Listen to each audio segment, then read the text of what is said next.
wonderful tale of a gram-negative bacterium who, unfortunately, ran into TLR-4. He was simply in the wrong place at the wrong time.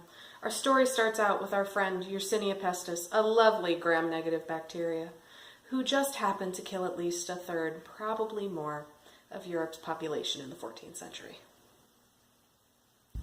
Here is Yersinia pestis.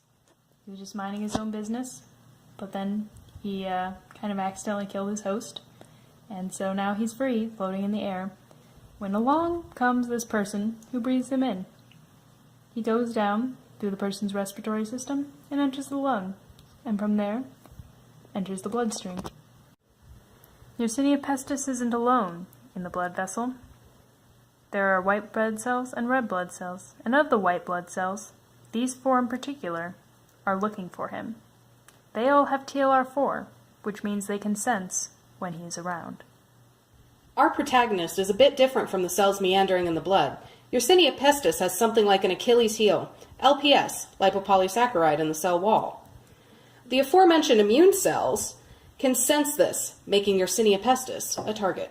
As Yersinia pestis is wandering through the blood vessel, he bumps into the wrong guy, macrophage. The TLR-4 on the macrophage binds with the LPS on Yersinia pestis.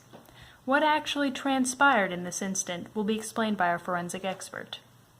'Tis I, the forensic expert. The first step is LPS binding to LBP, lipopolysaccharide binding protein. From there, it is handed off to TLR-4's extra muscle, CD14. Then, LPS is passed on to TLR-4's other helper, MD2. Binding of LPS to MD2 causes dimerization of TLR-4, which activates downstream signaling pathways and leads to cytokines causing inflammation. Back to our tale. Aww. The cytokines cause inflammation that draws more attention to our hero from the surrounding cells. As the inflammation continues, more immune cells are recruited to fight Y. pestis.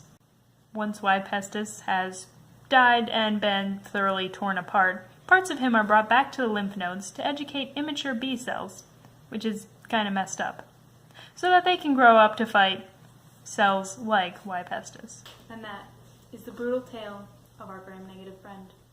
Join us next week for What Even Are Nudibranchs. This is Shannon and Hannah, signing off.